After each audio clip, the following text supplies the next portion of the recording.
할렐루야.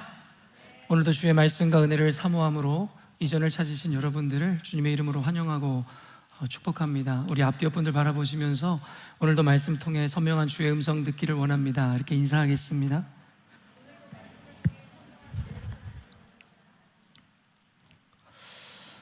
어, 12월이면 모든 교회들이 가장 일정이 바쁘고 사역이 많을 때인 걸 우리가 모두 알고 있을 텐데요. 저희 열린문교회도 그와 발을 맞추어서 참 많은 사역과 이벤트들이 예정되어 있고 또 이미 진행 중에 있는 것도 있습니다. 지난주에는 우리 또 은총 형제랑 디에나 자매가 또 성도들의 축복 가운데 이 결혼식을 무사하게 마치게 되었는데요. 이제 돌아오는 토요일에는 또 우리 민장로님의 자제이신 우리 민영범 형제와 또 우리 홍선주 집사님 자녀인 우리 클로이 이 구혜정 자매가 이제 결혼식을 하게 됩니다. 또 민장로님 전 집사님 또 자녀인 영범 형제이고 또 홍선주 집사님 자녀인 혜정 자매이기 때문에 많은 성도님들이 이 결혼식에 아마 초대받고 참석하지 않을까라는 생각이 들고요.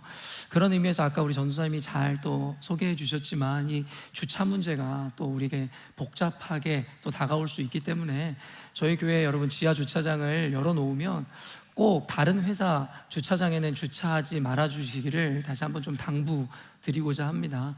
주일에는 많은 회사들이 이 비교적 문을 닫기 때문에 저희 교회가 사용하는 것에 대해서 크게 컴플레인은 없는데요. 그런데 토요일 같은 경우는 몇몇 회사들이 문을 열고 출근하는 경우도 있는데 그때 하필이면 평소에 안 그러다가 그날 주차했다가 또 교회에 컴플레인이 온다면 여러 의미에서 또 교회가 불편한 상황을 맞이할 수도 있기 때문입니다. 그래서 아까 전사님 말씀하신 대로 급하고 바쁜 용무가 있으신 분들은 지하 주차장이나 후문 주차장을 이용하시면 안 됩니다. 왜냐하면 그날은 이중 주차부터 시작해서 최대한 많은 차들을 그곳에다가 세울 예정이기 때문에 중간에 여러분들이 바쁜 일이 있다고 해서 가야 된다라고 해서 또 차를 빼주거나 또 이런 복잡한 일이 있지 않도록 아예 그런 중간에 가셔야 되는 분들이 있다면 버닝스나 여기 테니스장 있는 주차장을 이용하시면 아마 편안하게 왔다 갔다 하실 수 있지 않을까 싶습니다. 그리고 또한 정문 주차장은 저희 교회에서 갖고 있는 롯이 많지가 않아요. 그렇기 때문에 여러분들이 되도록 저희 성도님들은 정문 주차장은 한 분도 사용해 주지 않으셨으면 좋겠고요.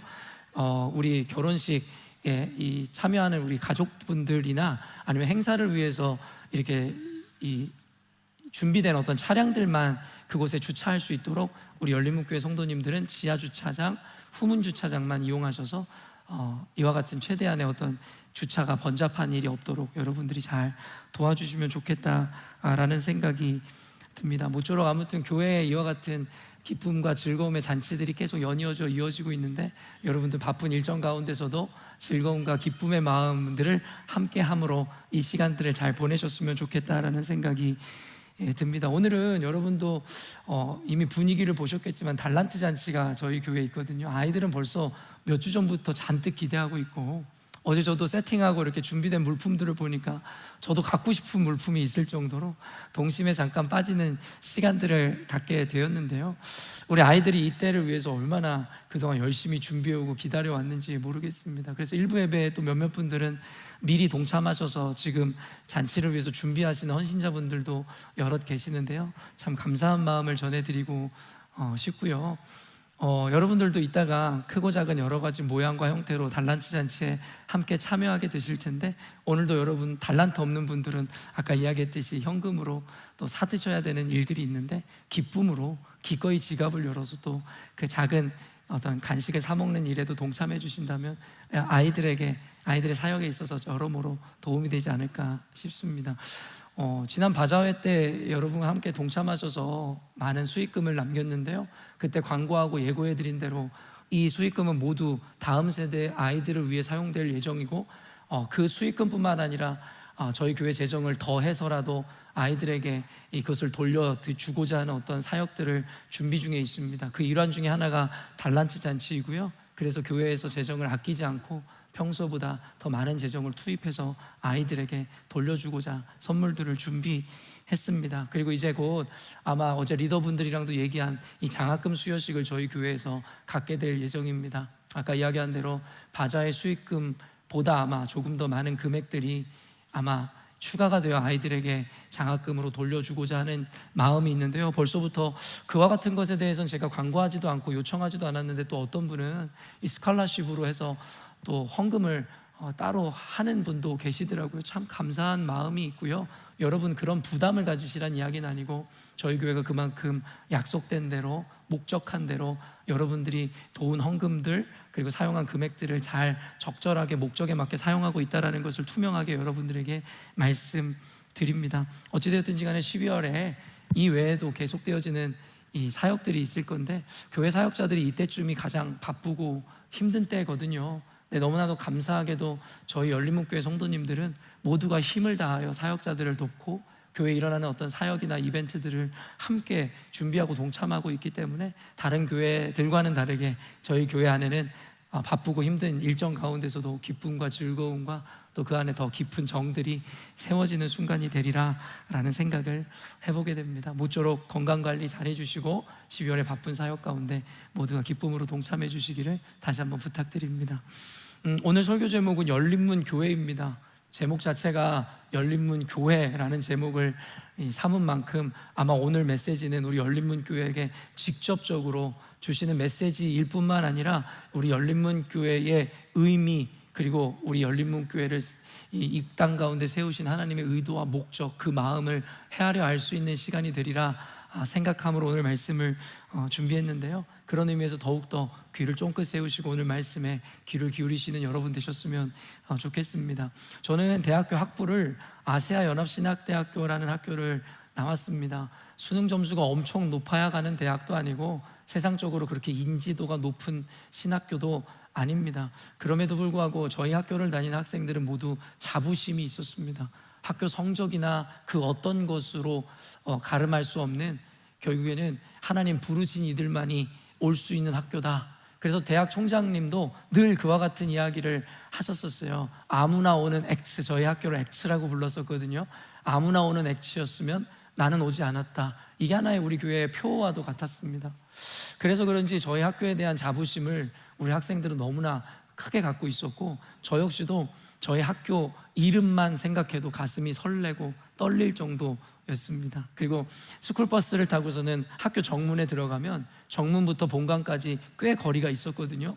그런데 정문에 들어서는 순간 가슴이 설레기 시작하고 두근거리기 시작하고, 거짓말 같겠지만 그와 같은 마음과 심정으로 4년 대학을 마쳤습니다.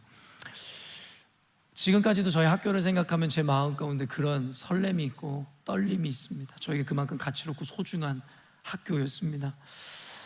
이번 주에 이 말씀을 준비하면서 학교에 대한 그 마음이 떠오르며 저 스스로에게 물어보았어요. 두영이, 너는 그때 당시에 학교를 생각하며 그와 같은 마음이 있었는데 열린문 교회를 향한 너의 마음은 어떠니? 라고 하나님께서 저에게 묻는 것 같았습니다. 그리고 그것에 대한 답을 오늘 설교를 통해 하나님 앞에 고백하고 여러분들에게 선언해 드리려고 하는 것입니다. 근데 그 질문을 여러분들에게도 동일하게 드리고 싶어요. 여러분에게 열린문 교회는 어떤 의미이며 어떤 가치입니까? 아마 많은 분들이 교회를 찾을 때에 다양한 목적과 이유 때문에 이곳에 있는 분들이 있을 겁니다. 어떤 분들은 그냥 지나가다 한번 들리는 손님처럼 방문하신 분들도 계시겠고, 어떤 분들은 이 교회 저 교회 다니면서 좋은 교회를 찾아 헤매다가 우리 교회에도 한번 들려본 그와 같은 목적을 가지고 오신 분들도 있을 것입니다. 다양한 분들이 한 교회에 있다 보니 당연히 열린문 교회의 가치와 의미에 대해서 다양한 생각들, 다양한 평가들이 있을 것이다 라고 생각이 듭니다. 근데 저희 둘째 아들 하빈이, 여러분 다들 아시잖아요. 저희 하빈이 카톡 프로필 사진이 뭐냐면 대한민국 국기입니다. 그리고 그 밑에 문구가 있는데 그 문구에 뭐라고 써 있냐면 열린문 교회, 그리고 하트가 되어 있습니다. 이 아이가 언제부터 그런 프로필과 그런 카톡에 어떤 문구를 새겼는지는 모르겠지만 아마 몇 년은 된 것 같아요. 제가 적어도 인지하는 때부터 그 아이의 프로필과 프로필 사진은 바뀌지 않았으니까 말입니다. 우리 아이들은 대한민국을 너무 좋아합니다. 호주에서 인생의 대부분을 보낸 아이들임에도 불구하고, 아니 반 이상 어쨌든 더 많은 시간을 보냈음에도 불구하고 이 아이들은 아직도 한국을 너무 좋아합니다. 그래서 대학을 졸업하면 이 아이들은 한국에 돌아가겠노라고 늘 저한테 이야기합니다. 아직 얘네들이 군대의 의미를 잘 몰라서인 것 같은데 한국을 어쨌든 너무 좋아합니다. 그만큼 프로필 사진에 올려놓고 문구를 삼는다는 것은 우리의 어떤 가치관 내지는 우리의 그때 순간에 있었던 소중함들을 기록하기 위한 방법으로 삼지 않나라는 생각을 해봅니다. 근데 우리 하빈이는요, 저와 둘이 있을 시간에 저에게 종종, 아니 자주 이와 같은 이야기와 질문을 합니다. 그리고 며칠 전에도 저와 같이 둘만의 시간을 보냈는데 하빈이가 저한테 그런 질문을 하더라고요. 아빠, 우리 열린문교회는 너무 좋은 교회인데 왜 이렇게 사람이 많지가 않아? 이 아이가 이 질문을 저에게 몇 번을 했는지 모르겠어요. 우리 하빈이에게 있어서 열린문교회는 정말 좋은 교회입니다. 그리고 왜 사람들이 많이 오지 않는지 의아함을 가질 수밖에 없게 하는 교회입니다. 우리 하빈이는 열린문교회를 그처럼 사랑하고 그처럼 그 아이에게 열린문교회는 가치로운 교회입니다. 저 개인에게도 열린문교회는 여러 가지 의미를 갖습니다. 저는 보통 이 날짜나 이런 개념들이 별로 없어서 저는 매번 주변 사람들, 제 아내한테 내가 열린문교회 온 지 얼마나 됐습니까? 라고 묻거든요. 심지어 제가 목사 안수를 몇 년도에 받았는지도 잘 몰라요. 그런데 이 말씀을 준비하며 언제 내가 안수 받았더라 하면서 제 방에 있는 안수패에 안수 날짜를 봤더니 2019년 10월이더라고요. 그러니까 2019년 제가 목사 안수를 받자마자 열린문교회 담임 목사가 되었으니 그때로부터 지금까지 약 5년의 세월이 지난 것 같습니다. 열린문교회가 저에게 특별한 의미가 있는 것이 무엇이냐면, 제가 목사 안수를 받고 처음 담임 목회를 시작한 곳이 이곳이기도 하지만, 그리고 또한 제 마지막 목회지가 될 곳이 이 교회라고 저는 믿고 있기 때문에 저에게는 특별한 의미와 가치가 있는 교회입니다.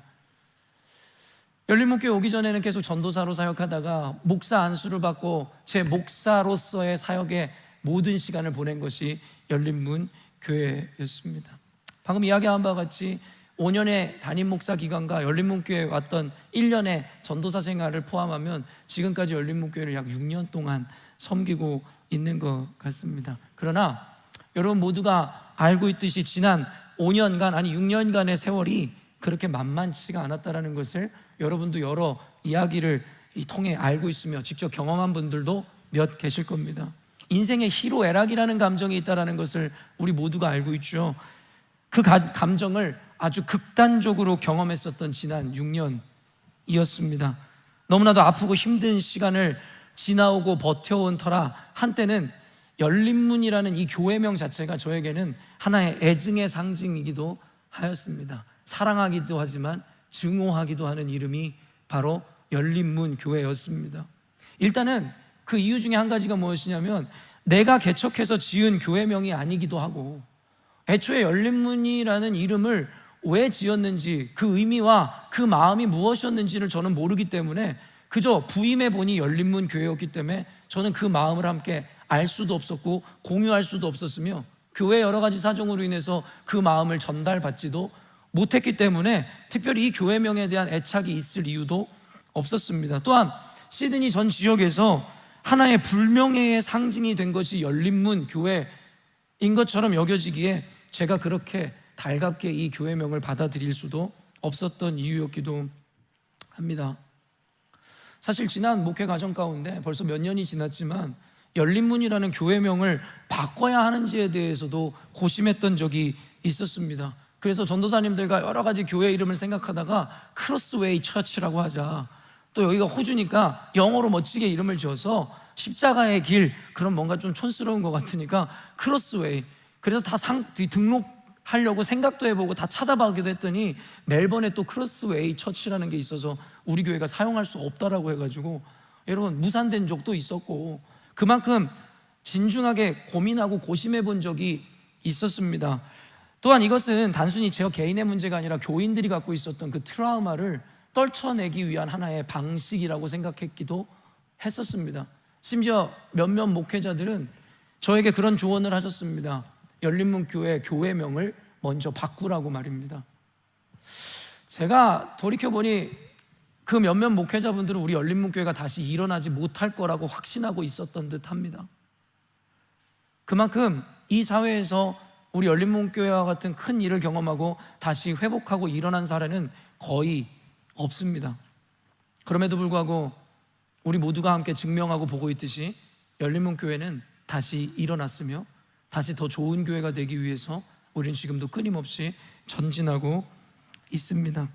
그러나 이와 같은 과정 가운데서도 결과론적으로는 이 이름을 지키고 고수하기로 결정하고 마음 먹었습니다.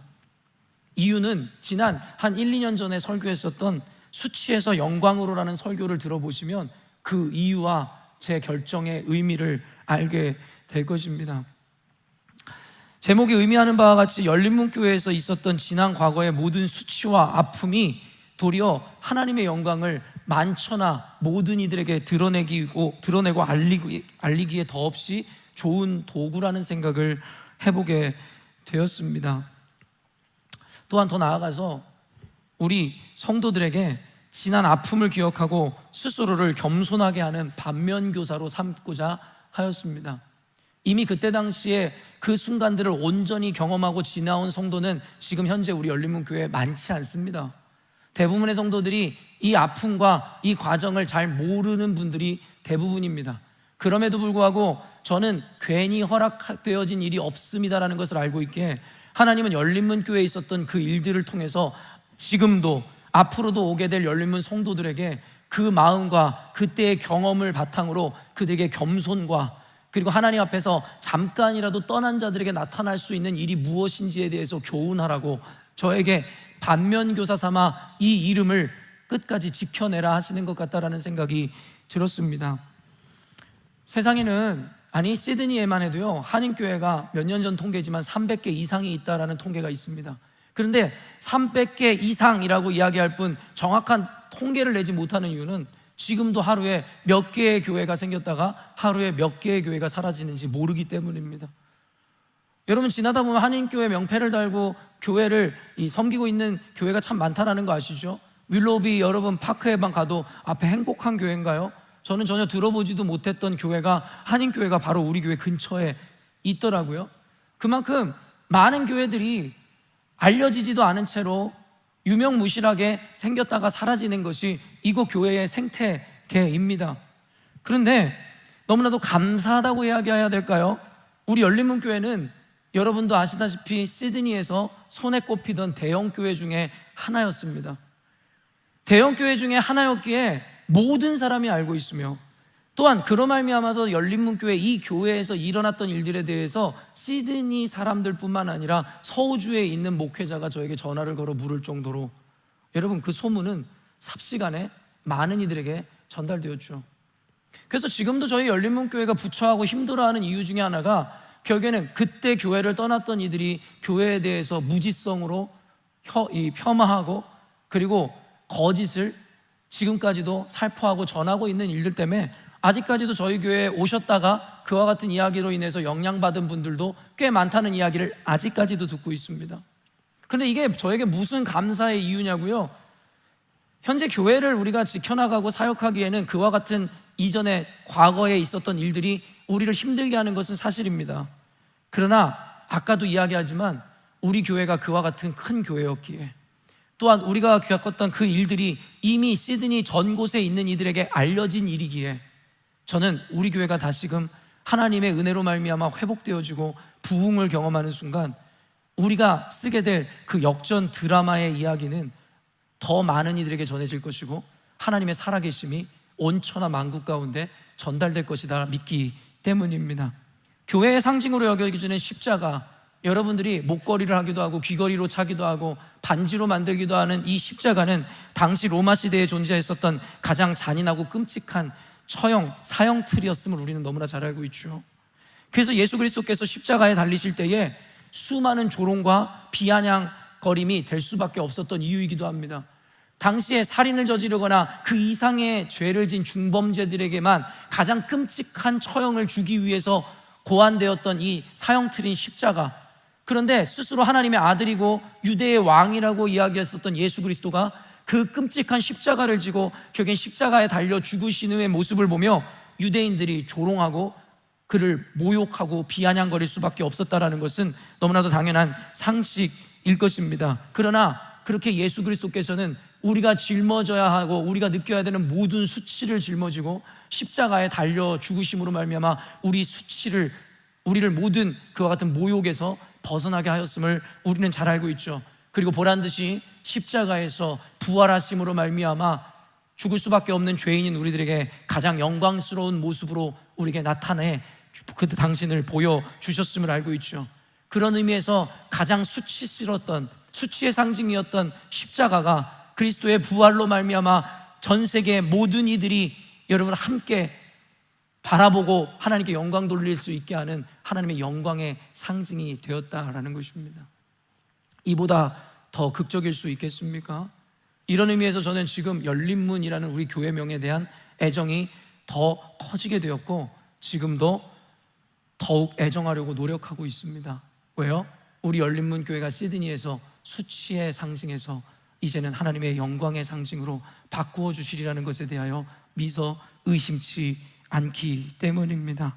저에게는 이와 같은 소망과 비전이 있습니다. 지금 교회 성도들도 이 마음과 비전을 함께 공유하고 있습니다 라고 저는 확신합니다. 그러나 오늘은 이와 같은 상징적 의미와는 다르게 여전히도 대부분의 성도들이 열린문이라는 의미를 잘 알지 못하고 있는 것이 사실입니다. 사실은 저도 예전에 그랬습니다. 아까도 여러분과 이야기했듯이 저는 교회 부임하자마자 교회는 큰 혼란 가운데 있었습니다. 제가 우리 교회의 의미와 그리고 그 의미가 상징하는 것이 무엇인지를 묻고 듣는 시간을 갖는다는 것도 여러분 사치일 정도로 그때는 그렇게 혼란스러운 시기였습니다. 그리고 아까 이야기한 바와 같이 내가 지은 교회명도 아니고 그리고 이 교회명에 대한 애정과 애착이 없기에 저는 이 의미에 대해서 제가 새겨보고 알아보고자 하는 열심조차도 갖고 있지 못했다라는 것이죠. 그런 의미에서 아마 지금 열린문교회를 사랑하고 열심히 사역하고 헌신하고 있는 여러분조차도 열린문교회 하지만 열린문이라는 것이 가지고 있는 성경적 의미 그리고 그 개척자였던 분은 어떠한 이유와 의미를 담아 이 교회명을 열린문교회로 했을까에 대해서 아는 분은 아마 거의 없으리라는 생각을 합니다. 그래서 언젠간 이 의미를 성도들과 함께 나누어야지 하며 미루어오다가 그날이 바로 오늘이 된 것입니다. 그리고 이 의미를 오늘 나누어야 하는 이유도 분명합니다. 그 이전이었어도 안 되고 이후였어도 안 됩니다. 오늘이어야만 했습니다. 여러분이 오늘 설교를 들으시며 왜 오늘이어야만 했는지에 대해서 깨달으시기를 바랍니다. 오늘 설교를 통해 우리 열린문교회를 여러분들이 더욱 사랑하게 되시기를 바랍니다. 그리고 그 의미를 알아 더욱 선한 것을 사모하는 우리 열린문교회가 되시기를 주님의 이름으로 축원합니다. 열린문이라는 표현은요 성경 전체에서도 특별히 요한계시록의 고작 두 구절에 언급되어지는 표현입니다. 확신하건대 이 교회를 개척했던 목사님은 아마 이 구절들에서 착안하여 열린문교회라는 교회명을 지으셨을 것입니다. 그 중에서도 한 구절을 담고 있는 것이 오늘 본문 말씀인데 아마도 그 개척자 목사님은 이 본문을 통하여 열린문교회로 우리 교회명을 지어야겠다라고 결정했을 것이 확실합니다. 우리가 잘 알고 있듯이 요한계시록에는 당시 7교회에 보내는 서신의 내용이 담겨져 있다는 거 여러분 알고 계시죠? 그 교회들이 어떤 교회들입니까? 에베소 교회, 서문학 교회, 버가모 교회, 두아디라 교회, 사대 교회, 빌라델비아 교회, 라오디게아 교회 순입니다. 이렇게 7교회들을 나열하며 그곳에 보낸 서신이 바로 요한계시록에 담겨져 있는 내용들입니다. 오늘 본문은 바로 그 중에서 6번째 교회인 빌라델비아 교회에게 보내졌었던 서신의 메시지인 것입니다. 이 교회들에게 보내진 서신서의 특징을 보면 길지 않지만 그 짧은 서신들에 각 교회들마다의 하나님의 칭찬과 책망이 함께 기록되어져 있다는 것을 우리는 너무나 잘 알고 있죠. 간단하게 소개해드리면 에베소 교회는 진리를 지키고자 많은 인내와 수고를 하였음을 칭찬하지만 결국엔 연이어 처음 사랑을 버렸노라고 이야기하며 회개를 촉구하는 장면을 보게 되고요. 서문화 교회는 비록 많은 환난을 경험하고 궁핍한 가운데 있지만 사실은 부유한 교회라는 칭찬을 듣게 됩니다. 버가모 교회는 어려운 환경과 상황 속에서 굳건히 믿음을 지켰으나 결국에는 잘못된 교리를 용납한 교회라 책망과 갖게 되고요. 두아디라 교회는 사랑과 봉사가 있으나 결국엔 여기도 마찬가지로 이단 사상을 받아들인 점을 책망합니다. 사대 교회는 살았다는 이름을 가졌으나 이미 죽은 형식주의 교회라고 말하며 결국엔 그들의 회개를 촉구하고 있고, 라오디게아 교회는 칭찬은 하나 없고 물질적으로는 부유하나 미지근하고 영적 자만에 빠져 영적 빈곤 상태임을 책망하는 장면을 우리가 알고 있죠. 여러분, 저는 이 7교회에 보낸 그 서신의 내용들만 보아도 이미 우리에게 주신 하나님의 메시지가 분명하다라고 생각합니다. 저는 그리고 이 메시지를 기반으로 우리 열린문교회를 목회하고 있습니다. 지금 방금 7교회를 칭찬하셨던 이유와 책망하셨던 그 의미들이 결국엔 우리 열린문교회에서 제가 목회하며 사명을 감당하는 그 주의 주된 핵심 포인트이기도 합니다. 그리고 오늘 본문의 수신자인 빌라델비아 교회는 서머나 교회와 더불어서 유일하게 책망이 없고 오직 칭찬만 기록된 교회로 꼽힙니다. 아마도 열린문교회라는 교회명을 지은 이유도 이와 같이 오직 하나님께 칭찬만 받는 빌라델비아 교회와 같이 되고자 하는 개척자의 소망이 담겨져 있지 않을까라는 생각을 합니다. 그렇기 때문에 말씀을 통해 오늘 빌라델비아 교회 가운데 주신 하나님의 축복과 하나님께서 주시는 사명, 그것은 곧 우리 열린문교회에게 주시는 축복이며 사명이다라고 여러분이 받아들여도 무리가 아닐 것이다라고 확신합니다. 다시 한번 이야기하지만 제가 지은 교회명도 아니고 결국엔 우리 역시도 그 의미를 온전히 알고 있지 못하였지만 합력해서 선을 이루시는 하나님, 모든 것을 주권 가운데 섭리하신 하나님께서는 오늘 이 순간에 우리가 모여 함께 열린문 공동체를 이룰 것이라는 것을 아심으로 미리 지어주신 이름일 뿐만 아니라 그 이름에 담겨져 있는 영적 의미들은 고스란히 저와 여러분들에게 전수되어 온전히 하나님의 칭찬은 듣는 교회로 남기를 원하시는 그 하나님의 사명이 온전히 우리들에게 또 전해졌음이라 믿기에 여러분, 오늘 빌라델비아 교회에게 말씀하시는 그 말씀을 우리 열린문 교회에게 주시는 말씀이라 꼭 받아들이시기를 바랍니다. 7절 말씀 읽어보도록 하겠습니다. 빌라델비아 교회의 사자에게 편지하라. 거룩하고 진실하사 다윗의 열쇠를 가지신 이 곧 열면 닫을 사람이 없고 닫으면 열 사람이 없는 그가 이르시되. 먼저 수신자가 빌라델비아 교회임을 밝히고 있죠. 그러면서 그 서신을 보내는 발신자가 바로 예수 그리스도임을 여러 가지 수식어를 통해 소개하기 시작합니다. 근데 이 수식어 안에도 우리에게 주시는 메시지가 너무나도 분명합니다. 첫 번째, 먼저 그를 수식하는 표현이 무엇입니까? 거룩하다라는 것입니다. 거룩하다라는 것은 무엇이냐면 우리가 잘 알고 있듯이 구별되고 분리되다라는 의미를 가진 헬라어 하기오스를 번역해 놓은 겁니다. 결국에 이는 보통 하나님을 가리킬 때에 쓰이는 표현인데 하나님이신 예수님에게도 동일하게 적용될 수 있는 표현입니다. 그래서 이 거룩이라는 말은 함부로 사용할 수 있는 것이 아니라 거룩하신 하나님, 거룩하신 주 예수 그리스도라 이야기할 때 사용할 수 있다는 것이죠. 이사야 43장 15절 말씀입니다. 나는 여호와 너희의 거룩한 이요 이스라엘의 창조자요 너희의 왕이니라. 성경은 거룩하신 하나님께서 모든 것의 창조주이시며 소유주라고 선언하십니다. 그는 통치자이시며 왕이라고 선언하죠. 그러면서 우리에게 전하는 메시지의 연속이 무엇입니까? 그에게 속한 모든 것이 세상과 구별된 거룩함을 가졌노라고 선언하더라는 거예요. 거룩하신 하나님에게 소유된 모든 것은 거룩하여야 된다라는 그 당위와 논리를 전하고 있다라는 겁니다. 그래서 그분이 계시는 장소를 우리가 뭐라고 이야기합니까? 성소라고 이야기하는 겁니다. 그리고 그분에게 속한 물건을 우리가 뭐라고 해요? 성물이라고 이야기하는 것이고, 그에게 속한 백성들을 우리가 뭐라고 이야기합니까? 성도라고 이야기하는 겁니다. 그리고 그분께 예배하는 그 시간을 거룩하게 구분하여야 하며 하나님께서 택한 백성들 모두가 거룩한 삶을 살아내야 된다라고 성경은 우리들에게 이야기하고 있다는 것의 이유와 근본적 논리가 이것입니다. 우리의 주인이시고 소유주 되시는 하나님이 거룩한 분이시기에 그에게 속해 있는 우리 모두가 거룩하여 세상과는 구별되어야 된다라고 성경은 우리들에게 분명하게 이야기하고 있다는 것입니다. 그렇기에 이 수식된 표현을 통해 하나님에게 속한 우리 열린문 교회가 어떤 존재여야 되는지에 대해서 분명하게 우리들에게 보여주고 있다는 것입니다. 사랑하는 열린문 교회 성도 여러분, 우리는 하나님의 소유며 하나님의 백성된 자녀된 자들입니다.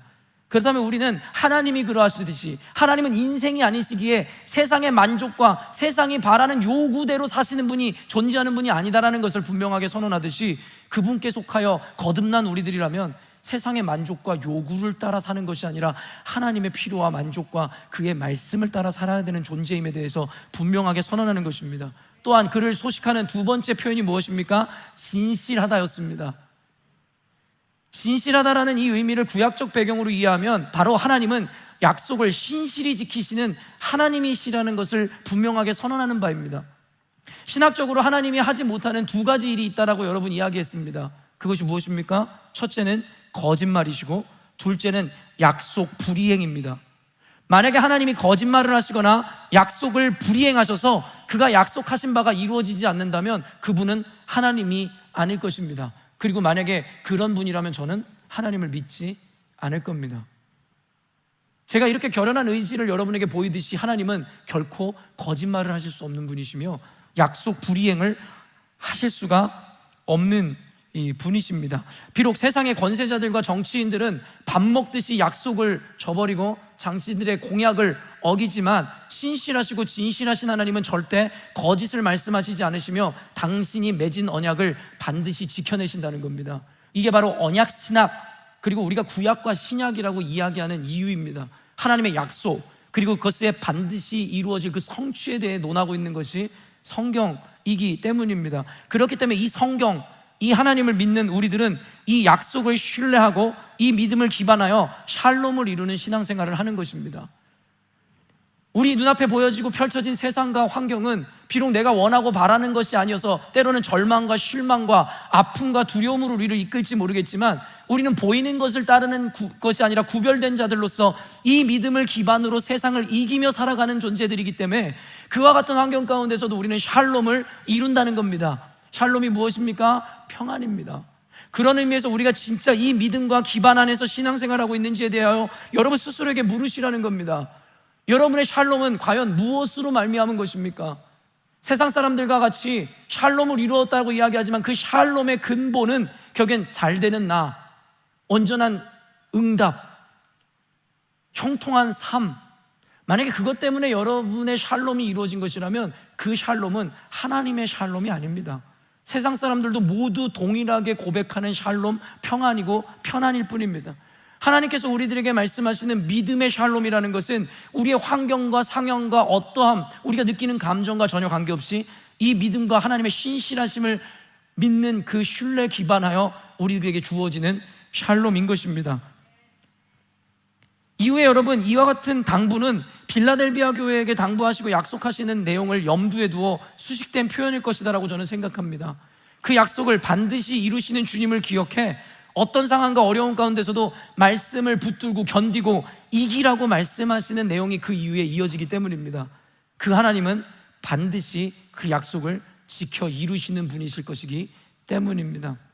그리고 마지막으로 그분을 수식한 표현이 가장 중요한 포인트인데요, 다윗의 열쇠를 가지신 이라고 이야기합니다. 다윗의 열쇠라는 표현은 이사야서에서 직접적으로 등장합니다. 우리가 이 열쇠의 의미를 알아야 열린 문을 이해할 수 있습니다. 이사야 22장 20절에서 22절 말씀입니다. 함께 읽겠습니다. 그날에 내가 hilki야의 아들 내 종 엘리야김을 불러 내 옷을 그에게 입히며 내 띠를 그에게 띄워 힘있게 하고 내 정권을 그의 손에 맡기리니 그가 예루살렘 주민과 유다의 집의 아버지가 될 것이며 내가 또 다윗의 집의 열쇠를 그의 어깨에 두리니 그가 열면 닫을 자가 없겠고 닫으면 열 자가 없으리라. 지금 하나님께서 이사야를 통해 말씀하시는 거예요. 여기서 너의 정권과 권세를 그에게 맡긴다고 했을 때 그 대상자는 히스기야 왕입니다.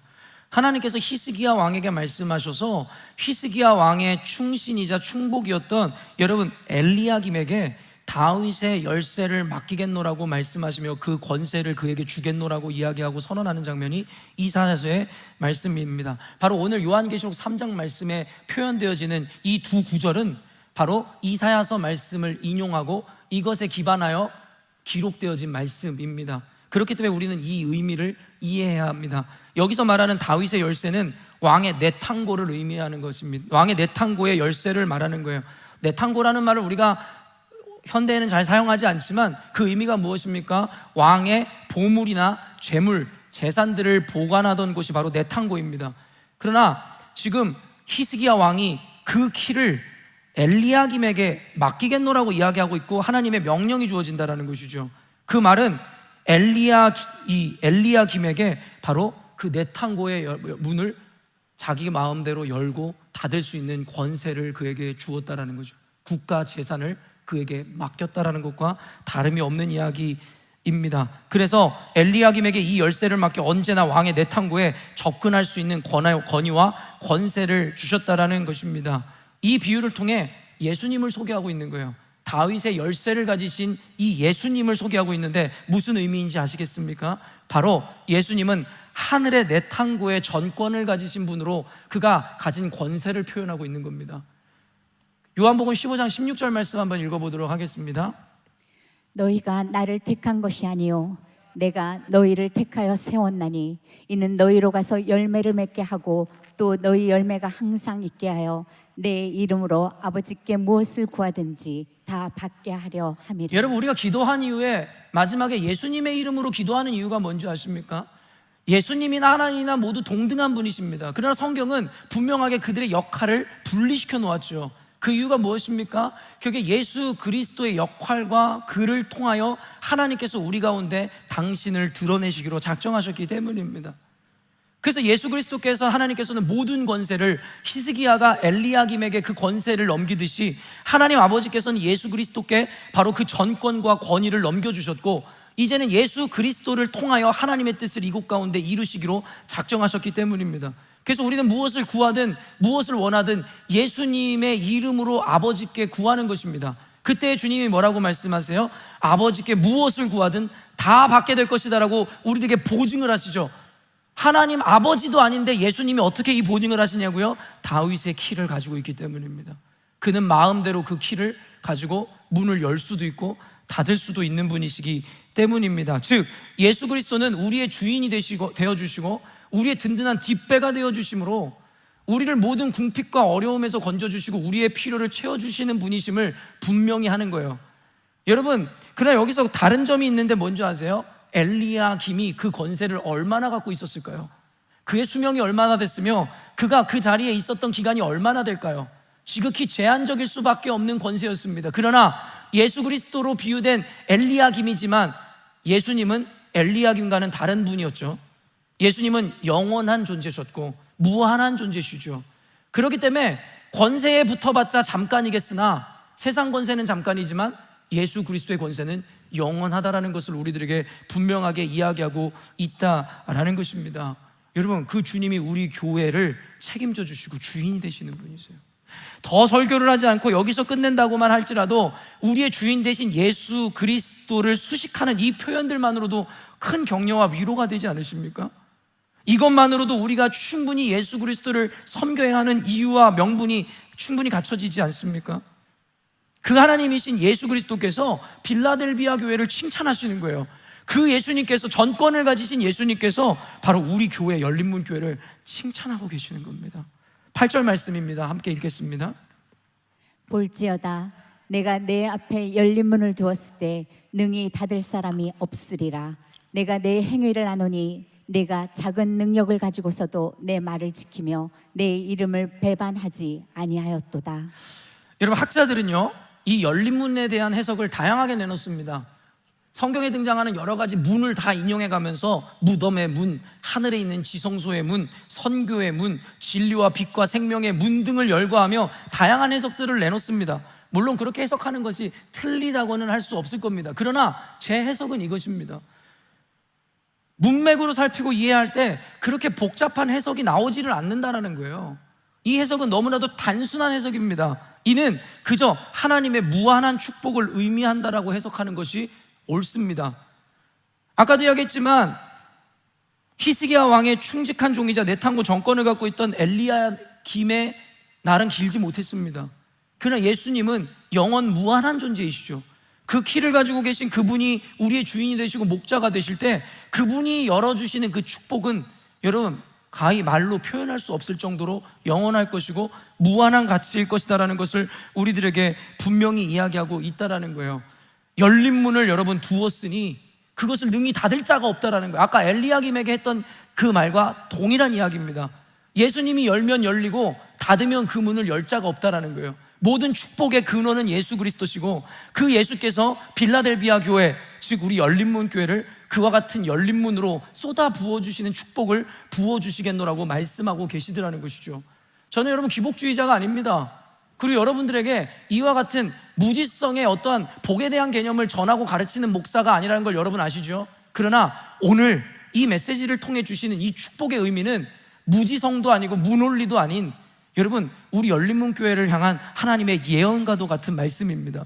우리 열린문교회에게 하늘의 문을 열어주심으로 말미암아 닫을 자가 없게 하시고 그 문으로 쏟아지는 축복을 지금 우리 열린문교회 가운데 붓고 계시며 앞으로도 부어주실 것임에 대해서 주님께서 우리에게 약속하고 계시더라는 겁니다. 믿으십니까? 여러분, 이 말씀을 기점으로 계속 보십시오. 그러면서 이와 같은 축복을 주시는 이유, 우리 열린문교회 가운데 이 설교가 왜 과거도 아니고 앞으로도 아니고 지금이어야만 했는지에 대한 이야기들을 여러분들에게 해드리고 싶습니다. 뭐라고 이야기하냐면 다음의 행위의 결과라고 이야기하고 있습니다. 바로 빌라델비아 교회에게 이와 같은 열린문의 축복을 허락하시는 이유, 그것을 설명하고 있다라는 겁니다. 내 행위를 아노니. 바로 빌라델비아 교회 교인들이 몸소 보여준 그들의 열매를 주님이 아신다는 겁니다. 그저 말로만 떠드는 거룩도 아니고 스스로 자랑하기 위해 행사해야 하는 외식이 아닌, 누군가에게 인정받고자 했었던 헌신과 희생이 아닌 그 믿음을 삶으로 살아낸 증명을 이야기하는 거예요. 사람은 몰라줄지라도 하나님이 아신다는 거예요. 내 행위를 아노니. 오늘날의 교회 가운데 남에게 보이고 인정받기 위해서, 교회에서 한 자리를 차지하기 위해서 예물을 드리고 헌신을, 봉사를 하는 이들을 저는 너무나도 많이 보아왔습니다. 그리고 그렇기 때문에 얻고자 하는 그 장로 자리, 그 직책을 위해서 서로 싸우고 욕하고 심지어는 성경책을 던지며 싸우는 모습도 보았습니다. 이게 바로 인간의 악함의 열매입니다.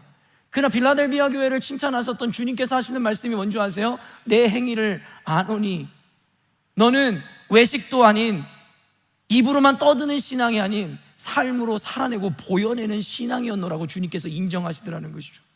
저는 얼마 전에도 우리 열린문교회를 보면서요, 스스로 혼자만의 감격에 빠졌어요. 감동에 빠졌어요. 그 포인트가 뭐였는지 아세요? 제가 우리 성도들 많지 않기 때문에 혼자 주중에 있으면서 우리 성도들 한 명 한 명의 이름과 얼굴을 떠올리면서 생각해 보았어요. 그런데 누구 한 사람 교회를 섬길 때에 외식하거나 자랑하거나 인정받기 위해 섬기는 자가 하나도 없더라는 거예요. 저는요, 우리 열린문교회에게 어떤 것도 강요하는 사람이 아닙니다. 전 이건 자신 있게 이야기할 수 있어요. 저는 오직 진리와 말씀 외에는 그 어떤 것에 대해서도 여러분에게 포스하거나 강요한 적이 없어요. 헌금은 물론이오니와 어떠한 헌신도, 어떠한 자리도 여러분들에게 강요해 본 적 없어요. 그러나 우리 열린문교회에 오시는 분들마다 이야기하는 건지 뭔지 아세요? 우리 교회 성도들 한 명 한 명이 대단한 용사와 같다라고 이야기하죠. 여러분, 어떠한 강요도 요구도 없었어요. 근데 그들이 이와 같이 용사로 거듭난 이유가 뭘까요? 오직 하나님의 말씀 때문입니다. 그리고 그 말씀에 대한 믿음과 신뢰와 순종의 열매를 우리 열린문교회가 보여주고 있음이라 저는 확신합니다. 하나님께서 빌라델비아 교회에게 열린문을 두어 무한한 축복을 쏟아붓듯이 우리 열린문교회를 축복하시지 않을 이유가 없음의 첫 번째 근거가 이겁니다. 하나님이 여러분의 마음을 다 아시기 때문입니다. 여러분이 흘린 눈물을 알고 계시기 때문입니다. 아무도 보지 못하는, 심지어는 가족들조차도 알지 못하던 그 마음을 하나님께 쏟아부었던 순간을 주님이 아시기 때문입니다. 그 마음을 주님께서 말씀하십니다. 그리고 제가 가장 큰 감동을 받았던 포인트가 이것입니다. 내가 작은 능력을 가지고도 내 말을 지키며 내 이름을 배반하지 아니하였도다. 제 마음에 가장 큰 감동이 있었고 위로와 격려가 있었던 말씀입니다. 내가 작은 능력을 가지고도. 유일하게 칭찬만 들었던 서머나 교회와 빌라델비아 교회의 공통점이 뭐였는지 아십니까? 모두 작은 교회였다라는 거예요. 그리고 모두가 가난하고 연약한 교회였다라는 겁니다. 이와 반대로 가장 큰 질타를 받은 라오디게아 교회는 물질적으로 풍족하고 넘쳐났던 교회였다라고 성경이 이야기합니다. 이 차이가 뭔지 아세요? 사도 바울의 약할 때 강함이 되신다라는 의미와도 맥을 같이 하며, 여러분, 우리 열린문교회는 큰 교회가 아닙니다. 오늘날의 대형교회에게 하나님께서 일침을 가하시는 말씀이라 저는 확신합니다. 어떤 이들은 열린문교회 오면서 사람이 많지 않으니까 우리 교회는 그렇게 좋은 교회가 아닐 거야 라고 단순하게 생각하는 분들도 여러 보아왔습니다. 그런 이들의 사고는 대형교회는 그렇다면 모두 좋은 교회다라는 상식을 갖고 있는 걸까요? 대형교회는 하나님께서 축복하셔서 많은 사람을 보내주시고 많은 물질을 보내주시고 우리 열린문교회나 작은 교회들은 하나님께서 저주하심으로 사람을 보내주시지 않고 재정적 궁핍과 어려움에 남겨두신다라고 여러분은 생각하시는 겁니까? 그게 바로 기복주의입니다. 성경은 우리들에게 전혀 다름을 이야기하고 있다라는 걸 알고 계시죠? 저는요, 제가 열린문교회가 가장 잘 나가고 대형교회일 때 담임 목사로 부임하지 않은 것에 대해서 감사합니다. 우리 교회가 가장 어렵고 힘든 순간에, 가장 절체절명의 순간에 소방수로서 담임 목사가 된 것에 대해서 지금도 큰 영광이라고 확신합니다. 첫 목회지고 첫 담임 생활을 이곳에서 시작한 것이 평생 감사로 남을 것이 확신합니다. 제 안에 교만이 생겨질, 자랑이 생겨날 만한 순간도 없었습니다. 그럴 겨를도 없었습니다. 늘 하나님께 매달려야 하고 눈물을 쏟아야만 하며 늘 걱정과 근심의 나날을 보냈어야만 합니다. 그런데 그때 저에게 주어졌던 유익이 뭔지 아세요? 하나님만 바라보는 거예요. 하나님만 붙잡는 거예요. 얼마나 많은 사람들이 우리 열린문교회를 조롱하고 있지도 않은 이야기로 험담을 하고 거짓을 꾸며대어 사람들을 선동할 때에도 저는 도리어 그로 인해서 감사했습니다. 괴롭지만, 고통스럽지만, 억울하지만 제가 가진 그 작은 능력, 제가 가진 그 믿음 안에서 하나님을 떠나지 않고자 제 마음을 지켜내고자 발버둥 쳤습니다. 전 우리 열린문교회 성도들도 동일하게 자랑스럽습니다. 우리 교회에 온다라는 것은 여러 가지 차원을 극복하고 이겨내야 된다는 걸 알고 있어요. 그 중에 한 가지가 긴 설교잖아요. 우리 교회 설교가 질리도록 길죠. 지난날에 교회를 떠난 장로들이 저에게 와서 설교 좀 짧게 하라고 몇 번을 압박을 했는지 몰라요. 그 장로들도, 그 이야기도 저에게 영향이 없었습니다. 그 말이 뭔지 아시죠? 여러분은 계속 이 설교를 들어야 합니다. 그리고 이겨낸 사람이 열린문교회에 남는 거죠. 그리고 한 가지가 뭔지 아세요? 이미 이 시간은, 이 사건은 오랜 이전의 일이지만 여전히도 열린문교회에 대해서 험담하고 교회를 가는 것을 방해하기 위한 모략과 계책과 전략들이 여전히도 난무합니다. 실제로 우리 교회에 왔다가 그와 같은 이야기 때문에 발걸음을 돌렸다는 이야기도 오늘날에도 여러 번 들었습니다. 우리 교회에 온다는 것은 아무나 올 수 없다라는 것에 대한 증명이라고 저는 생각합니다. 우리 교회가 이단 교회나 이상한 교회도 아닐 것인데, 윤리적으로나 도덕적으로나 불법을 행할 일이 없을 것인데, 우리 교회는 그와 같은 낙인이 찍혀 이곳에 오는 성도들마저도 그와 같은 세상을 헤쳐 이겨야만 하는 그와 같은 여러 가지 관문이 있다라는 것이죠. 그런데 하나님께서 그들을 칭찬하는 포인트가 뭔지 아세요? 너희들이 작은 능력을 가지고도, 보잘것없는 능력을 가지고도 내 말을 지키며 내 이름을 배반하지 아니하였도다. 우리 교회는 성도가 많지 않습니다. 교회는 재정적으로 늘 힘에 부칩니다. 그럼에도 불구하고 하나님은 우리 교회를 좋은 교회라고 말씀하십니다. 왜요? 여전히도 그와 같은 것에 굴복하지 않고 여전히도 타협하지 않으며 진리와 말씀 앞에 우리는 담대히 기쁨으로 이 길을 걸어가고 있기 때문입니다. 하나님은 우리가 가진 능력의 크고 작음으로 우리 교회를 평가하시지 않습니다. 특별히 성도가 많고 적음과 교회의 재정이 많고 적음으로 교회를 평가하시지 않는다는 의미입니다. 시간 관계상 말씀을 준비했지만 읽진 않겠지만 과부의 두렙돈 헌금을 기억하십시오. 그 헌금을 지켜보던 예수님은 모든 헌금을 넣은 자들 중에 이 여인이 가장 많은 것을 넣었노라고 평가하십니다. 달란트의 비유를 통해서도 아시겠지만 여기에 포인트는 얼마나 많은 달란트를 가지고 있었느냐가 아닙니다. 얼마를 가지고 있든 그들의 중심과 최선을 보셨던 그 하나님의 마음이 포인트인 것이죠. 도리어 그 자금이 하나님이 우리를 귀히 보시는 이유가 될지도 모릅니다. 언젠가 우리 열린문교회가 큰 부흥을 경험한다 할지라도, 수많은 사람들이 우리 교회를 찾아 문전성시를 이룬다 할지라도 이 마음을 잊어서는 안 됩니다. 우리 교회가 언젠가 재정적으로 풍요가 넘쳐서 교회 건물을 짓고 또 다른 교회를 세울 수 있을 만큼의 풍요가 넘쳐 흐르는 순간이 혹 온다 할지라도 우리는 이 마음을 잊어서는 안 됩니다. 이것이 바로 열린문교회의 DNA여야만 합니다. 늘 이 겸손과 최선의 의미와 가치를 새겨야 합니다. 빌라델비아 교회는 그 작은 능력을 가지고도 결코 세상과 타협하거나 기죽거나 더욱이 하나님께 등 돌리지 않았습니다. 결코 하나님을 원망하거나 실망하지 않았습니다. 그들은 이미 모든 것을 소유한 그 그리스도의 능력을 소유한 큰 교회였기 때문입니다. 그러면서 그들이 얻게 될 구체적인 상급과 축복을 이야기합니다. 9절 말씀 읽어볼게요. 보라, 사탄의 회당 곧 자칭 유대인이라 하나 그렇지 아니하고 거짓말 하는 자들 중에서 며칠 내게 주어 그들로 와서 내 발 앞에 절하게 하고 내가 너를 사랑하는 줄을 알게 하리라. 여기서 사탄의 회당은 뭘 의미합니까? 바로 배교한 유대인들이나 거짓 그리스도인들을 가리키는 겁니다. 자칭 유대인이라 하나 그렇지 아니한 자들을 뭐라고 이야기하는 줄 아세요? 무늬만 그리스도인들이고 무늬만 교회인 자들을 의미하는 겁니다.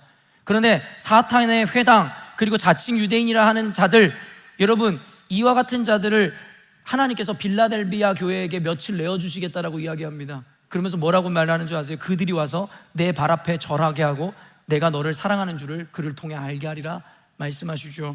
여러분 이게 뭘 의미하는 것 같습니까? 그 작고 어려운 빌라델비아 교회를 무너뜨리기 위한 끊임없는 이야기들과 소문들과 괴롭힘들이 있었을 것이고, 그들은 하나같이 예수의 이름으로 하나님의 이름으로 믿음을 빙자해서 교회를 무너뜨리려고 했습니다. 그러나 그들은 낙망하거나 굴복하지 않았습니다. 그때 주님께서 뭐라고 이야기하는 줄 아세요? 그때 이겨낸 너희들에게 결국엔 그들이 와서 발 아래 무릎을 꿇고 결국엔 너희들에게 사죄하는 날이 올 것이다 라고 이야기하고 있다라는 거죠. 성경은 그래서 뭐라고 이야기하는 줄 아세요? 악인의 형통을 부러워하지 말라는 것입니다. 시편뿐만 아니라 욥기에서도 이야기하는 맥락이지만 악인의 형통을 우리가 부러워했던 적이 한두 번입니까? 나는 예수를 믿고 이렇게 헌신하고 주를 위해 사는데 내 인생은 이런데 교회를 무너뜨리려고 하고 거짓 그리스도인 행사를 하는 저들은 어찌 저렇게 잘 나가고 사업이 번창한단 말입니까? 그로 인해서 우리도 거듭 낙심하고 절망해 본 적 있지 않으십니까? 그런데 하나님께서 뭐라고 이야기하는 줄 아세요? 그들의 형통은 잠깐일 뿐이나 그들이 받게 될 조롱은 영원한 것이라고 이야기하시죠. 반대로 우리 교회에게 뭐라고 말씀하시지 않으세요? 너희들이 당하는 조롱과 고통은 잠깐이겠으나 너희들이 맞이할 영광은 영원하다라는 거예요. 물리적으로 열린문교회를 숱하게 괴롭혔던 그들이 와서 성도들 앞에서 무릎 꿇고 사죄를 한다라는 의미가 아닙니다. 마지막 때에 반드시 오게 될 그때에 물리적으로 그들은 깨닫지 못하여 제 갈 길로 가겠죠. 그것이 바로 멸망받은 자들의 선택이니까 말입니다. 그러나 예수 그리스도의 심판이 임하는 그날에 이를 갈며 슬퍼하고 그들의 것을 후회하는 날이 올 것이다 라고 성경은 이야기하고 있다라는 겁니다. 이와 반대로 그들을 저주하는 것이 아니라 사랑하는 열린문교회 성도 여러분, 여러분의 인내와 견딤과 승리와 이김을 하나님께서 우리에게 촉구하고 있습니다라고 여러분은 받아내셔야 된다는 것이죠. 욥기서 말씀도 있지만 시간 관계상 넘어가겠습니다. 10절 말씀 읽도록 하겠습니다. 내가 나의 인내의 말씀을 지켰은즉 내가 또한 너를 지켜 시험의 때를 면하게 하리니 이는 장차 온 세상에 임하여 땅에 거하는 자들을 시험할 때라. 지금 여러분 말씀을 보면 열린 문을 두어 하나님의 축복을 쏟아붓고 있는 그 가운데 그 축복의 의미와 축복을 받는 이유에 대해서 지금 설명하고 있는 것입니다. 10절 말씀에 어떤 축복을 이야기하냐면 내가 나의 인내의 말씀을 지켰은즉 내가 또한 너를 지켜 시험의 때를 면하게 하리니. 여러분 이것이 어떤 의미에서 축복일까요? 성경은 우리에게 장차 임할 환난의 때를 분명하게 예언합니다. 그래서 여러분 전천년설 후천년설이 있지만 세대주의적 전천년설의 그 문자주의를 그대로 인용하면 언젠가도 여러분에게 설명했지만 하나님의 공중강림이 먼저 일어나는 게 문자적 순서입니다. 공중강림이 일어나서 그때에 믿던 자들을 휴거한다라는 것이죠. 모두 하늘로 들어 올린다라는 거예요. 그 이후에 7년 대환란이 일어나 그 환란의 때를 이기는 자들이 나중에는 하나님의 나라에 천년왕국에 들어갈 수 있다는 것이 세대주의자들이 이야기하는 이 전천년설의 대략입니다. 그것에 대해 지지하든 안 하든 성경에서 문자적으로 순서를 그렇게 나열하고 있는 것은 사실입니다. 이것에 입각해서 오늘의 성경을 해석하면 하나님의 환란의 때는 분명하게 우리에게 임하게 될 것입니다. 그러나 그때에 공중강림으로 인하여 믿는 자들은 죽음을 보지 않고 하늘로 휴거된다라는 이야기가 요한계시록에 등장하고 있죠. 그 말씀을 인용해서 오늘의 말씀을 해석해보면 이렇습니다. 온갖 조롱과 조소 가운데서도 하나님의 말씀을 온전히 지켜내고 작은 능력 안에서도 최선을 다해 진리를 붙든 빌라델비아 교회를 향하여 그 환란의 때에 그 시험을 면케하게 할 것이다라고 이야기하죠. 그 시험을 너희들은 당치 않을 거다라고 이야기합니다. 그 환란 가운데로 들어가지 않을 거다라고 이야기합니다. 여러분 이것이 하나님 주시는 특권이며 은혜이기도 합니다. 왜냐하면 그 시험이 우리에게는 불필요하기 때문입니다. 시험을 주시는 이유가 뭔지 아세요? 그 시험을 이기는지 이기지 못하는지를 보기 위함인데, 빌라델비아 교회는 작고 열악한 환경과 상황 가운데서도 그 모든 고난과 환난과 시험을 이겨내어 하나님의 말씀을 배반하지 않고 붙들었기 때문이다라고 이야기하죠. 그러니 그들에게는 재시험이 필요 없다라는 거예요. 여러분, 우리는 재시험에 대해서 잘 알죠. 재시험은 뭐예요? 첫 시험에서 낙방하거나 좋은 결과를 얻지 못한 이들을 위해 준비된 두 번째의 기회가 바로 재시험입니다. 7년 대환란이라는 것을 문자주의적으로 해석하면 재기회를 주시는 것뿐입니다. 이미 첫 번째 시험을 통과한 자들은 모두 휴거된다라고 성경에서 이야기하고 있는 거예요. 이미 첫 시험에서 통과하여 좋은 결과를 얻은 자들에게는 재시험이 필요 없다라는 것과 맥락을 같이 한다라는 것이죠. 그렇기 때문에 우리 열린문교회는 지난날의 세월 동안에 그 유혹과 조롱과 조소와 고난과 어려움과 환난과 두려움 가운데서도 우리의 열린문교회는 지금까지 적어도 하나님 말씀 앞에 어떤 것도 타협하지 않고 세상의 이야기에 귀를 기울이지 않으며 인본이 아닌 신본주의를 철저히 지향하여 하나님의 말씀을 배신하지 않고 붙드는 집단입니다. 그런 우리에게 하나님께서는 이제는 더 어떤 시험도 필요하지 않다라고 우리 인치시고 우리를 인정하실 거다라는 말씀이시죠. 11절 말씀 읽도록 하겠습니다. 내가 속히 오리니 내가 가진 것을 굳게 잡아 아무도 내 면류관을 빼앗지 못하게 하라. 내가 속히 오리니, 내가 속히 오리니. 어렸을 때 저희 집은 너무 가난했어요. 저는 단 한 번도 우리 엄마가 집에서 쉬는 것을 본 적이 없습니다. 집에는 아버지, 어머니 모두 일터로 나가셔서 자녀인 우리들만 집에 남는 것이 너무나도 뻔하고 당연한 거였어요. 그때 형과 누나는 나름 친구들을 만나러 가고 막내였던 저희가 혼자 그 집에 남는다는 것이 어떠한 마음과 두려움을 갖게 하는지 여러분 상상하실 수 있을 거라는 생각이 듭니다. 일하러 가는 엄마를 보면 제 마음 가운데 늘 간절하게 어머니를 기다렸던 순간이 있었음이 기억나요. 언제 엄마 오지? 언제 오지? 물론 혼자 집에 남는 것도 두렵기도 했지만 또 한 가지 기대가 있었어요. 엄마가 집에 올 때마다 아이스크림을 사오셨거든요. 그 아이스크림을 언제 사올까? 그리고 어렸을 때 저는 꼭 엄마랑 하던 장난, 늘 하던 장난이 있어요. 뭐냐면 엄마가 오는 기척이 들리면 방 안에 혼자 자는 척을 하는 거죠. 작은 척을 하는 걸 아는 엄마는 와가지고 제 옆구리를 간지럼피면서 그 일을 늘 반복했었던 기억이 나요. 엄마가 오는 게 너무 반가워서 강아지가 주인이 오면 꼬리를 흔들면서 나가는 것처럼 나는 엄마 오는 소리가 너무 좋아서 자는 척하고 엄마랑 장난하는 그 한순간을 너무나도 사모하고 기다리는 거죠. 그런 내 마음을 알게라도 하듯이 엄마는 일을 나가시면서 늘 하셨던 말씀이 있어요. 뭔지 아세요? 엄마 빨리 갔다 올게. 엄마 빨리 갔다 올게. 여러분, 그 말이 저에게 어떠한 위로와 어떠한 용기가 되었는지 아세요? 목회하는 거요, 세상을 살아가면서 온전한 신앙인으로 사는 거요, 쉽지 않아요. 너무 어려워요. 너무 억울하고 너무 괴롭고 너무 고통스러워요. 그럼에도 불구하고 인내하고 참아낼 수 있는 이유가 뭔지 아세요? 엄마 빨리 돌아올게. 주님께서 가시면서 내가 속히 오리니, 이 말씀을 부여잡고 오늘도 견디는 게 우리 신앙입니다. 예수 믿어서 뭐가 좋다고요? 예수 믿어서 무슨 유익이 있다고요? 자기 돈을 쓰고 자기 시간을 쓰고 자기 정력을 쓰는 게 뭐가 유익합니까? 뭐가 좋습니까? 그런데 우리는 견딥니다. 오늘도 기쁨으로 이겨냅니다. 이유 뭔지 아세요? 분명히 약속하신 주님께서 돌아오실 거니까, 그리고 속히 오실 거니까. 하나님은 우리에게 이와 같은 안심을 주시는 거예요. 보증 없는 미래를 바라보는 게 아니라 분명히 오실 주님을 붙잡으면서 오늘도 우리가 당하는 똥밭을 구르며 세상을 이기고 구르며 살아내는 이유가 되는 겁니다. 그가 속히 오시겠다고 말씀하시는 이유가 뭔지 아세요? 우리가 혹이나 실수할까봐, 우리가 혹시나 넘어질까봐, 혹시나 속아 넘어갈까봐. 그런 부모의 마음처럼 저는 느껴졌어요. 우리 엄마가 그랬듯이 하나님이 그런 마음으로 내가 빨리 올게 라고 말씀하시는 것만 같았습니다. 그러면서 다시 한번 당부하는 것은 지금까지 그랬던 것처럼 진리 안에 굳건히 서서 견디고 버팀으로 너희들의 승리의 생명의 면류관을 빼앗기지 말라고, 지금까지 잘해왔다고, 열린문교회요, 지금까지 잘해왔다고 주님께서 우리를 격려하심이라고 저는 듣는 거예요.